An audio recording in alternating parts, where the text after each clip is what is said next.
मृत आदमी है, मृत डेड बॉडी होती है, तो मृत डेड बॉडी को यहाँ पर ला करके उस पे यदि पुजारी ने एक छींटा मार दिया, पानी का छींटा मार दिया या चावल का छींटा मार दिया, तो 2 मिनट के लिए वो भी उठता था। अभी मैं जौनसार भाबर में हूँ और आप मेरे पीछे देख रहे होंगे ये भव्य जो मंदिर का सौंदर्यकरण हो रहा है, ये केदार बाबा का मंदिर है।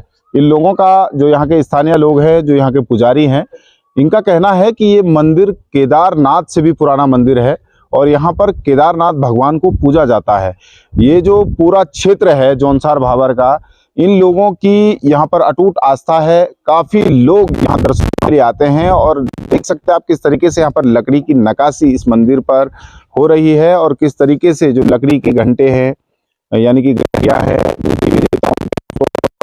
लकड़ी पर नक्काशी करके बनाई जा रही है। आखिरकार क्या यहाँ की मान्यता है, कब से ये लोग यहाँ पर केदार बाबा को पूजते हैं, कभी मंदिर यहाँ पर स्थापित हुआ, इन लोगों से हम जानते हैं। सर, स्वागत है आपका दैनिक उत्तराखंड में। पहले मैं आपका नाम जानना चाहूंगा और ये जानना चाहूंगा कि कब ये मंदिर यहाँ पर स्थापित हुआ और क्या इसकी मान्यता है। जी, मेरा नाम सुनील नौटियाल है और मैं इस गांव का थोड़ा मुखिया भी हूँ जी। कि मुखिया के नाते ये गांव ऐसा नहीं है कि अब हमारे पूर्वजों ने ना जाने कितनी पीढ़ियां यहाँ पर रही है, उतना तो हमें भी नहीं ज्ञात कि धरोहर एक बहुत पुरानी धरोहर है। लेकिन यहाँ पर पुराना वाला जो मंदिर है उसको तो हम कुछ कह ही नहीं सकते कि वो कब का बना हुआ है। लेकिन ये जो हमने बनाया है, गांव में बनाया है, एक अपनी व्यवस्था के लिए बनाया है। जब वहाँ पर दूर पड़ रहा था, गांव इधर था, थोड़ा सा उधर जंगल भी था उस समय, तो इसको बना के शायद हमारे जो पूर्वजों के हमें जो स्लेट मिली थी यहाँ पर जो पहले बना था, वो करीबन 300-400 साल पुरानी थी। और ये जो पीछे वाला आप हिस्सा देख रहे हैं, ये जो पत्थर का बना हुआ है, शायद मुझे लग रहा है कि यही वो हिस्सा है जिसकी स्लेट लगी थी, क्योंकि जब हमने खोला तो ये 3 पार्टों में बना था। पहले पीछे वाला बना था, फिर इससे आगे वाला बना था और फिर इससे आगे वाला बना है। तो जो आगे वाला जो पोर्शन बना था वो 300-350 साल पुराना था। शायद पीछे का तो हमें भी नहीं है पता कि किसने बनाया, कैसे बनाया, क्या बनाया, पत्थर वाला। और फिर हम लोगों को लगा कि थोड़ा सा इसका सौंदर्यकरण किया जाए, तो 4 साल से हम लोग भी लगे हैं। 4 साल से हम लोग इसकी फिर हम लोगों ने क्या करा कि इसकी जो काष्ठ कला यहाँ पर आप देख रहे हैं, इसका जो मेन मिस्त्री है वो प्रकाश जी है और हिमाचल पारसा से है, रोडू के पास में वो गाँव है, उनकी ही ये सारी काष्ठ कला है। अच्छा, मैं जानना चाह रहा हूँ कि केदार बाबा की पूजा यहाँ पर कैसे होने लगी, कि उसके पीछे की मान्यता क्या है। देखो, अब पूजा के पीछे की मान्यता का तो हम लोग वही कर रहे हैं जो हमारे पूर्वजों ने किया है। कहते होंगे पहले पूर्वजों से आपने सुना होगा, आप पुजारी हैं यहाँ के। आज भी हम वैसे ही करते हैं जैसे हमारे पूर्वज लोग करते थे, वैसे ही आज भी होती है। क्योंकि यहाँ पर जिसने मीट खाई है, मांस खाया है, वो यहाँ पर पूजा नहीं कर सकता है। इसलिए इकलौता एक जौनसार बावर का, शायद मुझे लग रहा है इकलौता एक ऐसा गांव है कि जिस गांव में मीट मच्छी नहीं बनती है। पूरे गांव में बहुत कम बनती है। मरोज भी नहीं होता। मरोज भी अब ये 2010 से हम लोगों ने मरोज भी बंद कर दिए थे। 2010 में हमारे यहाँ पर ये शिव पुराण था, उसके बाद हम लोगों ने जो मरोज भी बंद कर दिए। पहले मरोज भी होते थे, लेकिन उसके लिए क्या होता था कि परिवार में पहले संयुक्त परिवार रहता था। एक महिला शाकाहारी के लिए बनाती थी और एक महिला मांसाहारी के लिए बनाती थी। आजकल 2 लोग 3 लोग गांव में है। मरोज बहुत बड़ा त्योहार है इस क्षेत्र का, लेकिन मरोज को बंद करने के पीछे वजह क्या थी? मरोज के बंद करने के पीछे आज ये वजह हो गई है कि पहले संयुक्त परिवार रहता था, तो एक किचन किसका रहता था, मांसाहारी का, और एक रहता था शाकाहारी का।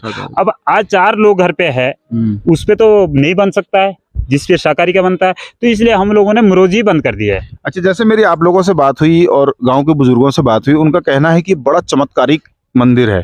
यहाँ पर कई चमत्कार ऐसे देखे गए हैं कि दूर दूर से यहाँ लोग आते हैं। उन चमत्कारों के बारे में आपसे जानना चाहता हूँ, जिस वजह से दूर दूर से यहाँ पर लोग दर्शनों के लिए आते हैं। जी, चमत्कार तो यहाँ पर बहुत होते थे पहले। देखो, आज तो इसलिए नहीं होता ना कि हम लोग उतना नहीं रहे हैं जैसा कि हमारे पूर्वज करते थे। उनके अंदर सच्चाई थी, उनका कुछ कर्म था, वो जब कहीं जाते थे, और ये तो हम लोग भी करते हैं, लेकिन हम लोगों से नहीं हो पाता है। हम होटल का पानी नहीं पीते, होटल का खाना नहीं खाते। अभी भी जो इसका पुजारी होगा वो होटल का खाना नहीं खाएगा, वो घर से बाहर खाना नहीं खा सकता है। वो अपने घर से जाएगा तो भूखा जाएगा और वापस अपने घर पे ही खाएगा, या किसी के घर पे जाएगा तो वहां पे नहा धो के ही खाना खा सकता है। लेकिन उतना हम लोगों से नहीं हो पा रहा है। देखो आज का कल्चर कुछ अलग है, तो उतना नहीं कर पाएंगे हम, इसलिए आज वो मान्यता भी थोड़ी कम हो गई है, उतना नहीं है। पहले तो यहाँ पर बहुत बड़े चमत्कार होते थे। पहले के जमाने में क्या होता था कि हमने अपने पूर्वजों से सुना है कि जैसे मृत आदमी है, मृत डेड बॉडी होती है, तो मृत डेड बॉडी को यहाँ पर ला करके उस पे यदि पुजारी ने एक छींटा मार दिया, पानी का छींटा मार दिया या चावल का छींटा मार दिया, तो 2 मिनट के लिए वो भी उठता था। और 2 मिनट बाद 2 मिनट के लिए उठता था और अपना जो विवेक था उसका, मतलब जो भी उसका कारण रहता था वो बताता था। लेकिन आज क्यों रहेगा? आज ये कलयुग है। जैसे पानी मारते थे, 2 मिनट वो उठते थे, फिर वो अपनी बात कह के वो फिर वापस उसमें हो जाते। जी, मतलब यानी कि मुर्दे भी जिंदा हो जाते थे पहले। अच्छा। तो होता था ये, लेकिन आज कहाँ होगा, आज जब हम उतना कर्म नहीं कर पा रहे। और जैसे पिंडदान के लिए अक्सर लोग बद्रीनाथ जाते हैं, लेकिन यहाँ भी पिंडदान होता है, उसके पीछे क्या है? देखो यहाँ पर भी पिंडदान की एक अलग से पुरानी ही धरोहर है। हम लोग कहीं नहीं जाते हैं, हम लोग पिंडदान यहीं करते हैं। हम लोग जैसे हरिद्वार जाते हैं या केदारनाथ जाते हैं, बद्रीनाथ जाते हैं, तो हम उसका उतना महत्व नहीं समझते जितना हम यहाँ का महत्व समझते हैं। क्योंकि यहाँ पर क्या है कि यहाँ पर एक तो हमें कहीं कुछ खर्चा नहीं करना, और दूसरी बात है कि यहाँ का जो मंदिर है, जिस मंदिर में पिंडदान होता है, इस मंदिर में पिंडदान नहीं होता है जिसका हम जीर्णोद्धार कर रहे हैं। दूसरे वाले मंदिर में पिंडदान होता है और उसका आज भी दक्षिण द्वार मिलेगा आपको, क्योंकि जहाँ पर पिंडदान होता है उसका दक्षिण द्वार ही रहता है। तो वहां पर पिंडदान रहता है, पिंडदान होता है, और जो भी बाहर से भी काफी लोग आते हैं आज, और यहाँ पर पिंड के लिए एक अलग से व्यवस्था है। आप कहीं भी जाएंगे पानी में पिंड बहाएंगे, लेकिन यहाँ पर पानी में कोई पिंड नहीं दिया जाता। अच्छा। उसके लिए एक अलग से ही पिंड बनाया रखा है। पिंड, उसको हम पिंडोकरी कहते हैं, और उसमें ही पिंड दिया जाता है। अच्छा। आप कितनी भी पिंड दो, लेकिन आज आपने किसी का पिंड दे दिया, 4 दिन बाद यदि आप दोबारा से पिंड देंगे तो आपको पिंड नहीं मिलेंगे। अच्छा। ये आज भी प्रमाण है। पुजारी कैसे सिलेक्ट होते हैं? पुजारी तो यहाँ पर सिलेक्ट नहीं होते हैं। पुजारी तो यहाँ परिवार का जो सबसे बड़ा लड़का है, ज्येष्ठ जो लड़का है, वही इसका पुजारी है। वो मीट मच्छी मांसाहारी नहीं है, वो शाकाहारी है, तो वो इसका पुजारी है। अच्छा, आप अभी बता रहे थे कि माँ के पेट से ही जब पता लगता है, कैसे पता लगता है कि वो? देखो, जब बच्चा माँ के पेट में होता है, गर्भ से होती है माँ, तो उसको मीट की जो इच्छा वो खत्म हो जाती है। अच्छा। वो मीट की इच्छा खत्म हो जाती है, तो समझो कि उसका पुजारी है। ये आज भी है, ये आज के यूथ में भी है कि माँ को यदि मीट से मतलब उसको इच्छा नहीं हो रही है, तो समझो कि इसके पेट में बच्चा है और वो पुजारी है। किसी ने खाया तो नहीं कभी, या खाया होगा? नहीं, जिसने नहीं खाया, नहीं मन ही नहीं होता। हम लोगों को पता ही नहीं है कि ये क्या चीज है। अब यदि लोग भी खाते हैं तो हमारे लिए तो कुछ नहीं है। अच्छा। हम लोगों को तो पता ही नहीं है। क्योंकि गांव का नाम भटाड़ है और यहाँ पर 24 परिवार है। हालांकि अभी 24 परिवार में पुजारी नहीं है, 17-18 परिवारों में ही पुजारी, क्योंकि अभी बच्चे हैं। अब जिन बच्चों ने अभी जन्म लिया है वो अभी पूजा के लायक नहीं है। 16-17 साल के तो करीबन 20 साल के तो होने ही चाहिए, क्योंकि 20 साल से छोटा बच्चा हम यदि बैठा देंगे तो वो नहीं कर्म कर पाएगा। क्योंकि जैसे ही वो जनेऊ धारण करता है तो उसके बाद उसकी प्रेज शुरू हो जाती है। अच्छा। होटल का खाना, बाहर का खाना, शादियों में आना जाना। हम लोग शादियों में जाते हैं तो चाय पी के ही वापस आ जाते हैं, क्योंकि हम वहाँ ये नहीं कह सकते कि हमारे लिए भोजन बनाओ।